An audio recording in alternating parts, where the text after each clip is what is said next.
tudo bom? Eu sou o Matheus, da equipe Anfros, né? Sou o engenheiro da equipe, que vai mexer principalmente com a parte da modelagem. E é, eu vou falar um pouco sobre o encaixe Zap, né? Que ele vai ser a principal ferramenta do nosso método de montagem em Anfros. Bom, o encaixe ele surgiu basicamente com a ideia da gente conseguir fazer um método de montagem que fosse rápido, prático e que principalmente, né, a gente não desperdiçasse tanto material, né? E essa ideia surgiu principalmente porque no finalzinho da temporada Into the Deep, mais especificamente quando a gente foi se preparar para o off-season que teve lá em São Paulo, para um off-season que teve lá em São Paulo que a gente foi, a gente montou um robô em que ele usava basicamente, né, ele era baseado no método de montagem FAST, né, desenvolvido pela Amigos Droids. E esse método de montagem, apesar dele ser eficaz, né, a gente percebeu diversos problemas nele e a gente resolveu fazer o nosso método para tentar melhorar, melhorar não, para tentar fazer um método de montagem que não tivesse esses problemas. Que os principais problemas é que desperdiçava muito material, né? E isso acabava sendo tão ruim por desperdiçar, né? Nunca é bom desperdiçar material. E por conta principalmente também de que a gente gastava muito dinheiro com isso, né? Porque o Fast, né? Para quem não sabe, ele vai usar muitas fitas Hellerman, que é um jeito relativamente bom de prender as coisas, né? Por ser um jeito mais rápido que o parafuso, por exemplo.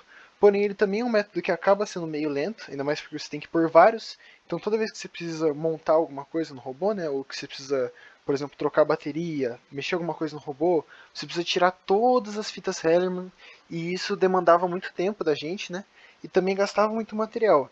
Então, a gente desenvolveu o método Amphoros, pensando em alguma coisa que a gente pudesse reutilizar mais de uma vez, né? Então que a gente não ficasse desperdiçando e que fosse mais rápido e mais prático que o método FAST. E bom, né, baseado nessa ideia, a gente desenvolveu aqui o nosso encaixe e eu vou falar um pouco sobre ele para vocês, falar um pouco sobre a versão, né, um pouco sobre a evolução dele também. E vamos começar aqui pela segunda versão, né? Eu resolvi começar pela segunda porque eu acho que ela é uma ótima versão para a gente exemplificar um pouco sobre o começo do encaixe, né? Que a primeira ideia que a gente teve foi fazer um encaixe que ele conseguisse ser maleável, né? Então você conseguisse mexer um pouco nele, inclinar ele para o lado, para daí sim ele conseguir encaixar. Para daí sim ele conseguir encaixar, né? E a gente consegue ver muito isso nesse encaixe aqui que a gente desenvolveu. Tanto que ele tem uma estrutura, se for ver a estrutura dele é bem fina e bem longa, né? Que foi justamente a gente pensou na época na parte de, pô, se tem uma estrutura que ela é grande e fina, ela vai acabar sendo maleável, né?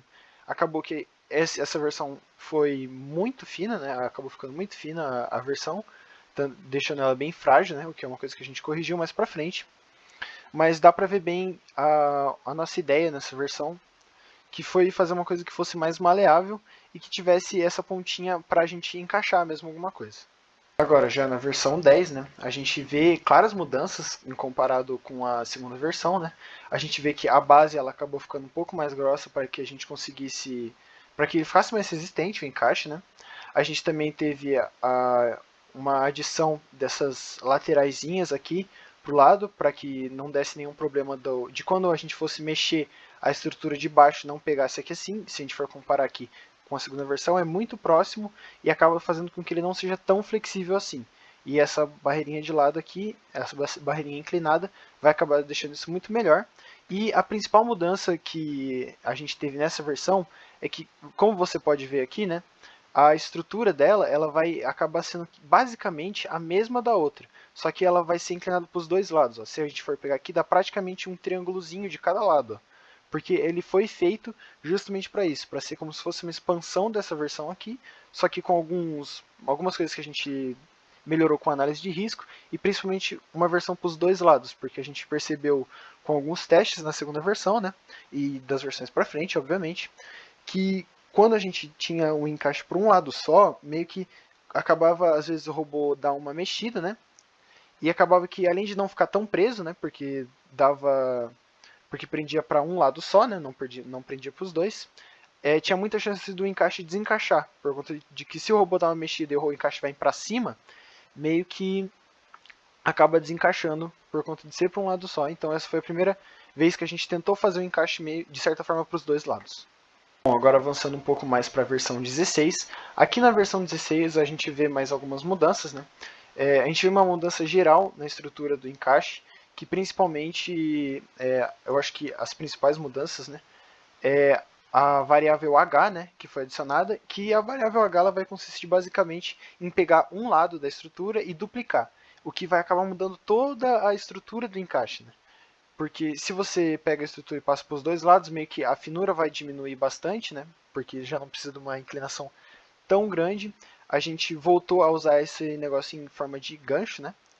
E principalmente a gente adicionou essa parte de baixo, que é para deixar ainda mais estável e mais preso o encaixe. E essa versão aqui a gente já vê uma grande evolução da outra, e essa aqui já funcionava muito melhor, né? Principalmente por conta da variável h, que vai consistir em adicionar para os dois lados o encaixe, e por conta dessa variável aqui também, que vai ser extremamente eficiente para o encaixe não ir para trás também, então isso deixa ele bem fixo. Bom, agora sobre a versão 21 do encaixe, né? Já indo para o que seria a última versão que a gente tem, já é uma versão muito melhor, né? A gente vê diversas mudanças nele. A gente pode ver essa parte do meio aqui, que foi basicamente para dar mais resistência para o encaixe e para ele não ficar com esse vazio no meio. Isso acabava deixando ele tanto esteticamente feio quanto era ruim para ele mesmo, por conta de resistência e tal. A gente acabou deixando esse negócio no meio, que vai ser muito bom para o encaixe. A gente volta com a ideia dele com essa placa do lado, que tinha sido descartado na versão 16, a gente acaba voltando ela aqui, principalmente para que a gente consiga colocar esse encaixe mais no robô, né? Então, por exemplo, diversas vezes a gente vai ter que colocar o encaixe várias vezes seguidas, né, no robô, e quando a gente coloca esse negócio do lado, isso deixa muito mais fácil da gente conseguir colocar vários encaixes seguidos no robô. A gente também vê essa deformação aqui assim, né, na ponta do encaixe, essa espécie de curvatura, que vai ser muito essencial principalmente para a parte de você conseguir encaixar, né? Porque como ele já é meio curvado, isso vai fazer com que o encaixe tenha tendência de meio que escorregar para dentro, assim, o que vai fazer com que ele encaixe muito mais fácil e torna muito mais prático também a execução de encaixar as peças.